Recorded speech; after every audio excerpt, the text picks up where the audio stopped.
Welcome to De La Viega Disc Golf Course for the 2024 Santa Cruz Masters Cup Amateur Final Round. I'm Keenan Dalton of Top World Disc Golf, here with Paavo Stubstad. Happy to be here, Keenan. Excited to watch some De La. This has always been one of my favorite courses to watch. I love mountain golf, and I love the treacherous side of the sport. I'm excited. And after 2 rounds, heading into the final round, Andres De Loa and Austin Wesley are tied at the top. Makes for an exciting final round watch. That was Andres. Here's Austin. Tim Hamersly entering your frame here, as well as the 4th person on the card, Michael Bueno. They're getting ready to get started as Russ Jacobson, our official starter of the Santa Cruz Masters Cup, starts them off on hole 1. It's an iconic, or a traditional De La hole. This one currently in the short layout for the final day, 262-foot par 3. You got to make it through the mandos on the left and right that are placed through on those pine trees, and then we got these railroad ties on the fairway.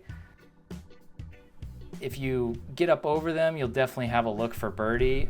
You just want to make the mandos and hopefully have a birdie putt. All right, good luck, man. Play good.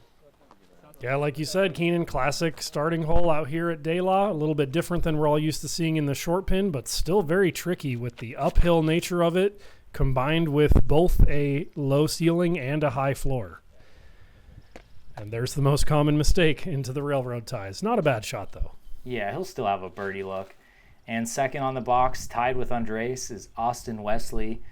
Austin recently started playing the De La Viega Disc Golf Club bag tags as his first unofficial tournaments, but this is his first sanctioned tournament, and he's on lead card for final round. Pretty impressive. That's crazy, man. Never heard of anyone else coming out of the gates like that in their first sanctioned tournament. Yeah, he's actually been averaging a little over 990 for the first 2 rounds, so he's going to get a pretty decent rating to start. And Michael Bueno there, followed by Tim Hamersly. Let's see if any of them can put it a little closer and give himself a birdie putt.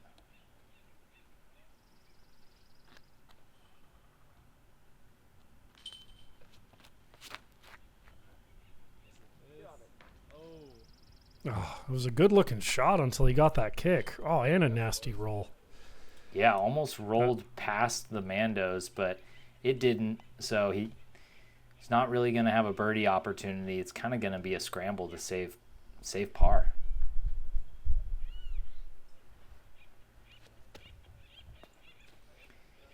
And Michael Bueno, he's dripped out in the AB jersey and hat. He almost looks like a AB clone. Or yeah, the jersey and the hat and the sunglasses. Here's Andres with the birdie look. Oh. And Tim with the comeback putt for par.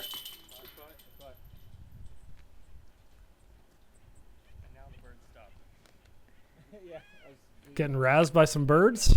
Yeah, a little distracted by the woodpeckers that were making a lot of noise before he putted, and then they were dead quiet as soon as it came time to putt. So they have a little bit of disc saw him golf putting. etiquette. Yeah, exactly. They know what's up. They live at De La Viega. You know, they see what people do when someone's about to putt. They're just trying to be polite. And no birdies to start the round, just a par tee for these guys. Pretty common start, I would imagine, given the nature of that hole. And then on to hole 2, 255-foot par 3, but it plays a lot longer with the steep uphill, and it's a very tough shot to access the green. So don't let the short distance fool you. This is a pretty difficult par 3. Yeah, this right pin we're not as accustomed to seeing as the pin on the left near the steep drop-off, which, you know, leads to trickier putting, but this one seems almost harder to access than the dangerous one at the edge of the cliff. Yeah, and that was probably the preferred line by Andres, but he just didn't get it high enough, so it didn't pan before the flex that'll get you to the basket. Yeah, Michael just a bit low there.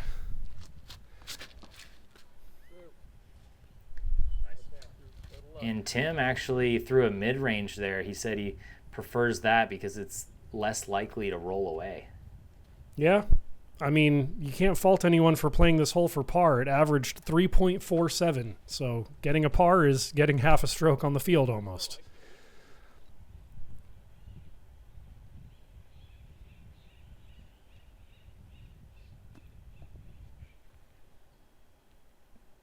Andres for birdie. Oh, good bid. Had the height. And Keenan, it's too bad he didn't make that birdie, because if he did, it would have been the only birdie of the day. There were no birdies on this hole on final round. I guess that doesn't surprise me, because this hole is very unique. It's a unique shot shape that is not really required for too many other holes that I've played. And that's part of what I like about De La, is it forces players to throw weird shot shapes that they're not used to playing, and it tests every aspect of a player's game.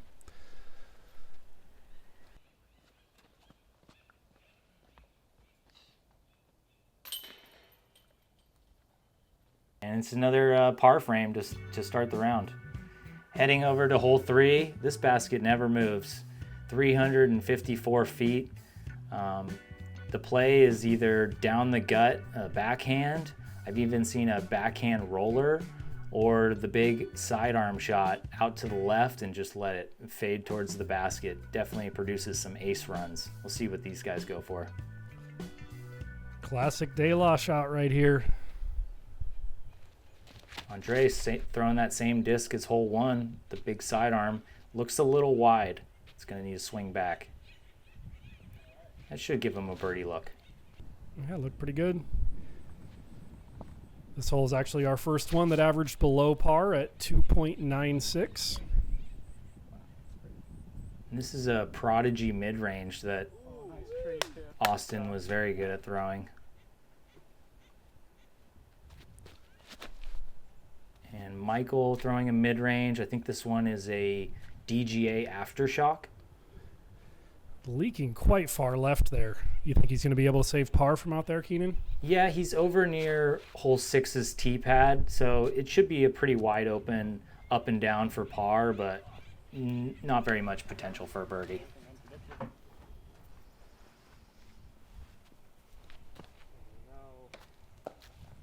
And that wasn't a very good upshot from Tim. That's going to leave him a circle 2 putt for par. Michael with a little step putt upshot.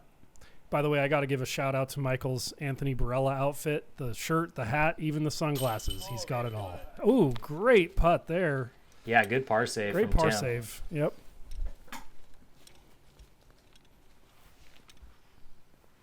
Looking like Lewis Bitney out here. And here Andres with the birdie look. Right on the pole. Perfect little spin putt. Great birdie. And he takes the lead by a stroke. Yeah, everybody else is just going to clean up their pars, so Andres is going to take the box going into hole 4. Or maintain the box, rather.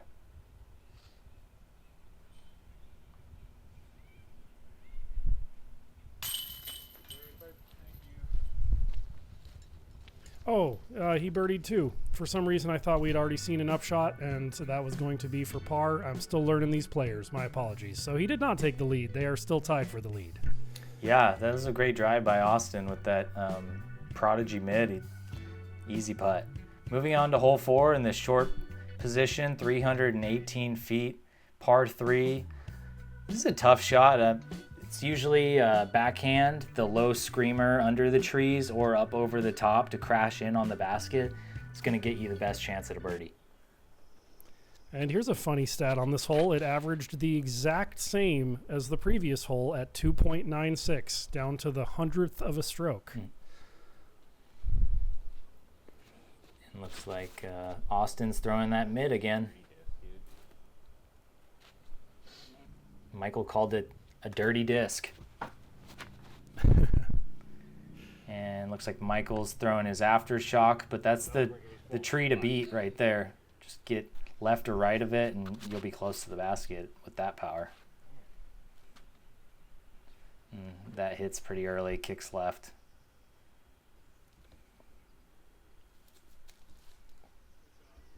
Nice little touch forehand up shot for Michael. Andre's using the classic De La hard pan, slide it up there. No nonsense. Ooh, yeah, that hit the hard pan and skipped a little further than Tim was intending, probably. Do you happen to know if all 4 of these guys are locals that play De La regularly, or for some of them are from out of town? Austin, Wesley, and Tim are locals to my knowledge, or live in the area. I think Michael was visiting from out of town. Yeah, this hard pan is really a unique thing to kind of Central and Northern California from what I've seen, where a lot of out-of-state or even out-of-town players just aren't anticipating the type of ground play that you get on this hard pan. So it almost gives locals a little bit of an advantage at courses like this, or say Condon Park in Grass Valley. Yeah, totally. And moving on to hole 5 in the short, 271 feet. Just want to pick your poison, basically. Whatever disc you can throw to get there. You just want to miss that dead tree there and not get hung up in these oak trees, because the 2-meter rule is in effect. So just keep it low and give it an ace run, maybe. It's fun seeing some of these pins in the short placements where I've never seen them before. I'm so used to players having to crush it up and over the trees and get back by that big dead tree on this one, which is a really tough shot. This one looks a lot more accessible. Yeah, I love to see some birdies on that final day. Yep. Speaking of which, this one's our lowest average hole score so far at 2.88. See if Tim can bounce back from that bogey on the previous hole. Ooh, almost bounced back twofold with an ace. Yeah. Good run.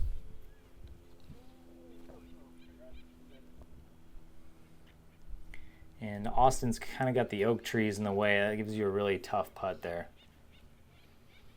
Yeah, it seems like the best play on this one is actually to just play short, and then you're more likely to have a putt. If you aim for pin high and you're off slightly left or right, then you might be obstructed. And that was another great spin putt from Andres, very similar to the putt on hole 3, and he's got it dialed so far. Yep.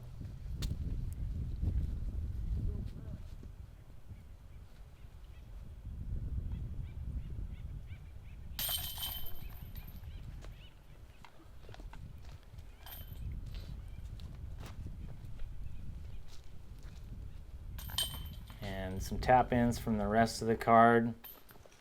So Andres will continue to have the top of the box heading into hole 6. Yeah, continue to have the top of the box and actually take the lead this time, unlike last time when I lied about it. He actually has a 1-stroke lead now. And hole 6 did not move to the short location. It's still in the standard Santa Cruz Masters Cup long position. So there's OB long with the street there, and then also the drainage ditch marked by the flags here on the right is also out of bounds. So there's a little bit of danger for this downhill straightforward hole. You're going to see Andres go for the sidearm line. Wow, big old flex forehand. Yeah. Wonder how much forehand distance he's got in a field. That's pretty impressive. A little bit left, but the distance was impressive. Yeah, just a little wide. And we'll see what Austin can do. He gets a nice flip up out of that. Yeah. Looked like a little too much hyzer out of the hand, but he knows his bag for sure.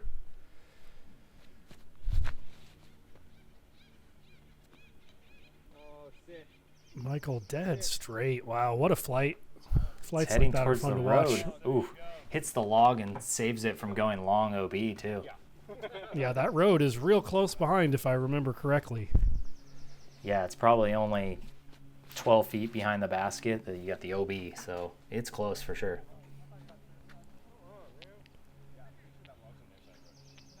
Yeah, this hole, Average 3.16. It's pretty wide open, but it's pretty far, and the OB right behind it, I'm sure, adds strokes to a lot of people's scorecards.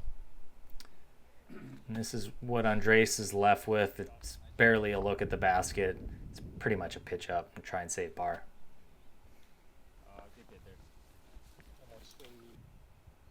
Same thing there.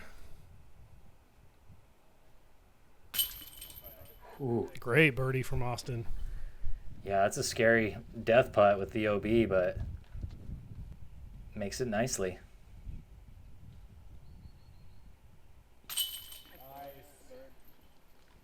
And a great birdie putt from Michael Bueno as well from the knee near the log. That's a good one to get. A Bueno one to get? Sorry, had to get one of those out. No more, I promise. Oh, no. Ooh. And a little mental lapse there. Yeah, a little slip of the focus, and Andres misses his par putt, and he's going to tap in his bogey. Ouch. So he's losing 2 strokes to Austin after he got that bird. So yeah, his puttings look great so far. That was really just kind of a, like you said, a lapse in focus. He seemed to not take his time, maybe took the putt for granted a little bit, maybe was frustrated about losing a stroke already and wasn't thinking about the possibility of losing another. yeah, it can also be distracting with the cars on the road there. So maybe that played into it. But on to hole 7 in the short pin, 312 feet. Backhand is probably the preferred play because you just got to push it straight and then let the disc fade towards the basket. And this one averaged 2.9.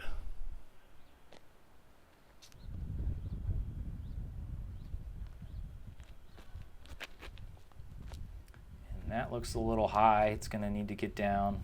No, it did.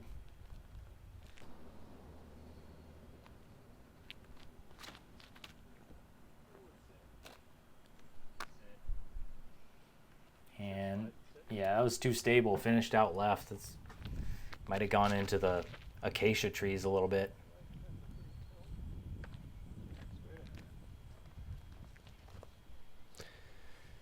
Some long looks for birdie coming up, or some layups for those players who are smart.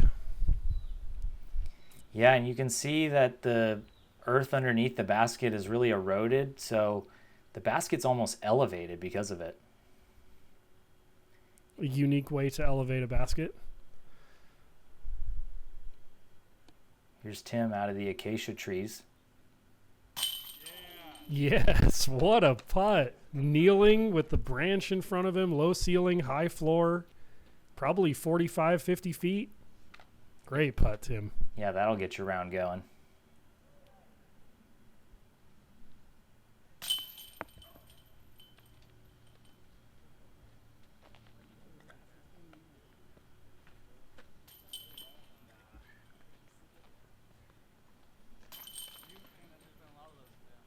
Just a couple of pars. Tim takes the box with his big putt, heading into hole 8.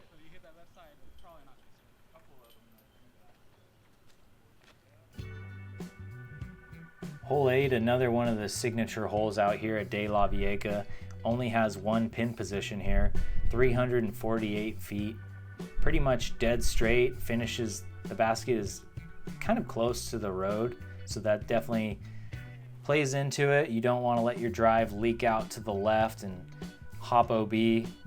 Just want to keep it nice and straight, hit that hard pan, and skip up to the basket.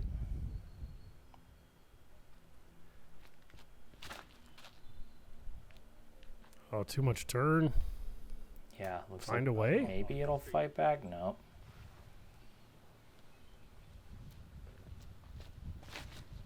Austin with his favorite Prodigy mid-range. That'll give him a look. It's probably almost pin high. Did you say earlier what Prodigy mid-range that was? Flew kind of like an M4. Yeah, I think that was. I'm not too familiar with their their lineup of discs, but I think he did say it was an old M4. Yep. Sounds about right.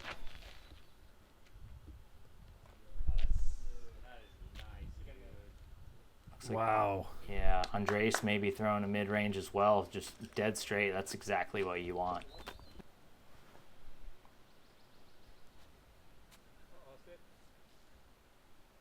That's where Tim landed. Should be a par save, hopefully. Barely off there, a little bit low. Straddling the logs. Oh, Yeah, kind of want to blame the stance on that one. That looks awkward. super awkward. Yeah, just pulled it just a little low.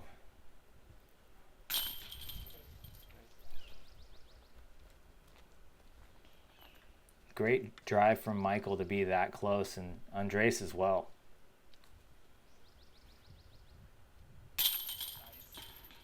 Nice. Got that short putting confidence back right away. That's what we want to see.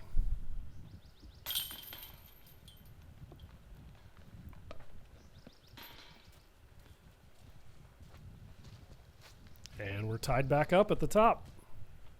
Yeah, we are. And heading into hole 9, also known as hole 8A here. 204 feet. It goes down and then it goes up. So ideally you park it off the tee and you can take the high road. You don't even have to go down there. This left position is kind of hard to access with all these protective trees, but it's a short backhand or maybe a sidearm. Yeah, I've never seen this left pin before. Kind of like hole 2. It's harder to access, but less treacherous of a green. Yeah, I think this is a berg from Andres with the sidearm just pretty flat, pretty straight.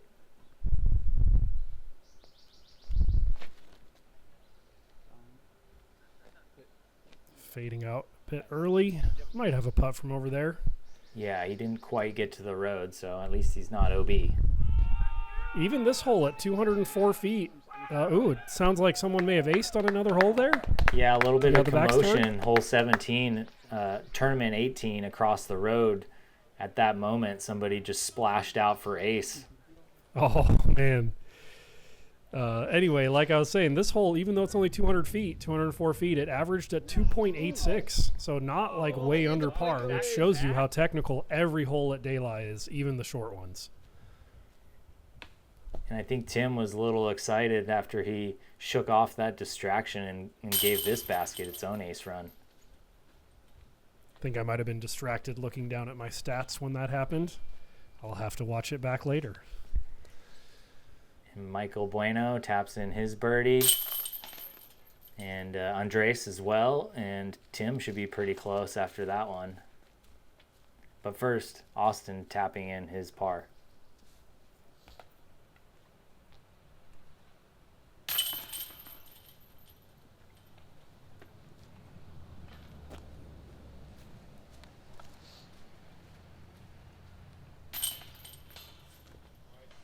Three out of 4 birdies. Almost got a star frame.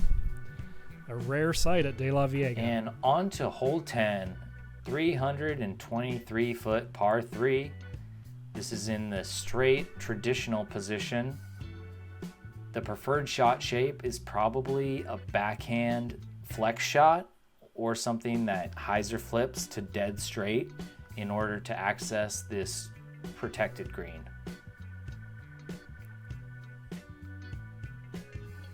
Good old classic De La shot here. And Michael Bueno up first.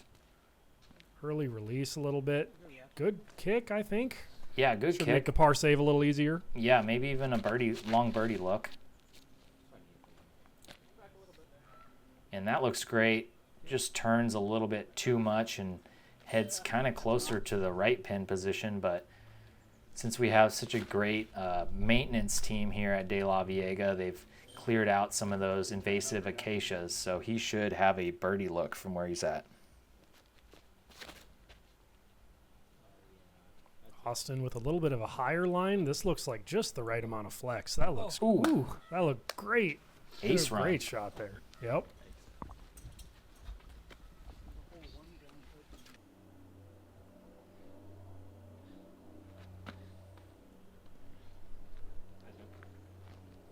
Yeah, Tim pitches it up there for a par.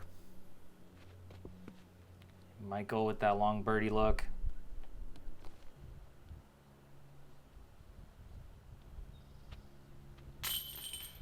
Andres with another smooth spin putt.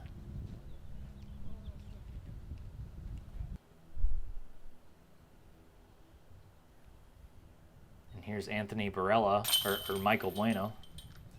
Should we just call him MB? Hey, not bad. New nickname.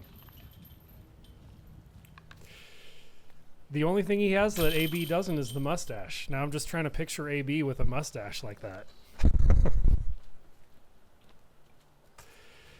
Great birdies from Andres and Austin there. Pars from Michael and Tim. And we move on. Moving on to hole 11. In the short, you got a early Mando on the left side, just so you don't throw it into the fairway of the previous hole. This hole's got a couple different options. You can go straight at it up the gut, or there's a high sidearm line. So we'll see what these guys go for.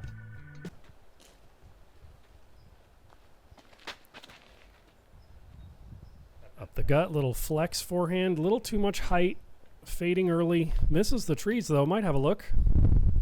Yeah, and I think that was a zone. So I was kind of impressed that he was throwing it for this 300-foot shot. Guessing he was trying for a little more Anheuser, get a little more flex out of it. I can see how the fairway shapes well for that overly flexed, forehand mid-range shot. Oh, and there's a little bit of weird ground action off a root or something. And then Tim just putting this one on a rope. Oh, good skip too. Nice. Good shot and good ground play. A little anti-skip thanks to that stick. And a solid putt.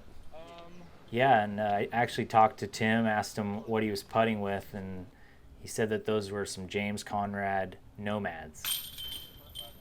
Nice.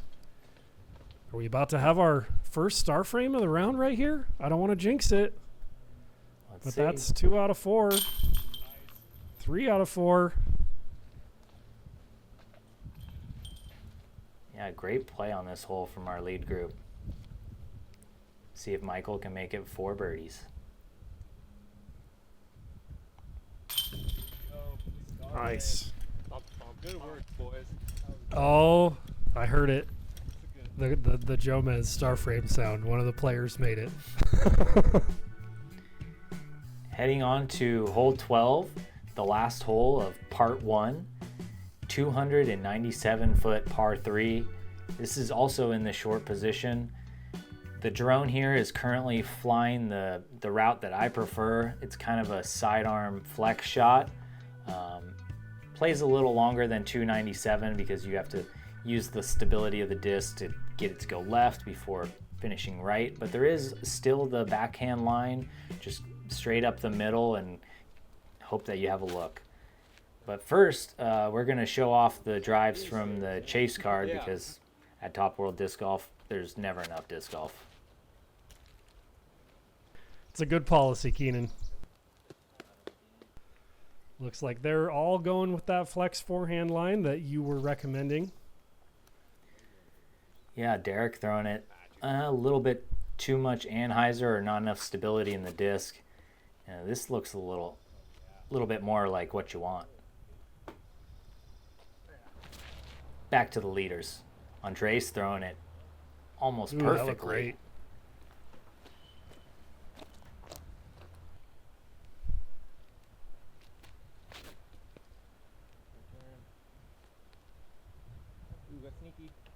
And that was almost it. Just not enough Anheuser, not enough turn on that one. But still should have maybe a look. We'll see. Michael trying to show us that the backhand is possible too. Gives backhand-only players like myself a little bit of hope. But out of the 8 shots we watched, he was the only backhand, so it's clearly a forehand hole. Yeah, Tim just burned his over a little bit, so he's going to have to work for this par save, and that looks pretty good. And this is what Tim's left with for birdie. Close. Gives it a chance. Oh. I was rooting for you to get that backhand birdie, Michael. So close. Ooh. Yeah, Andre close as well, but the birdie not to be. Yeah, Andres has a mean spin putt, like you were saying. I'd like to see him in the Kansas Winds or something. I feel like he'd be better than a lot of California players in situations like that. Perfect spin putt. Like you said, this is looking like a round of pars, which I imagine is fairly common on this hole. Seems kind of tricky to access, requires a very specific flex forehand line or a big putt.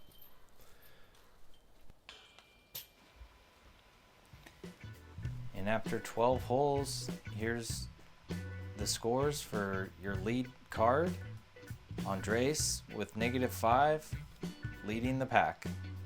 Look at that. 5 down, 4 down, 4 down, 3 players within a stroke. Should be an exciting back 12. Hope you come back and join us.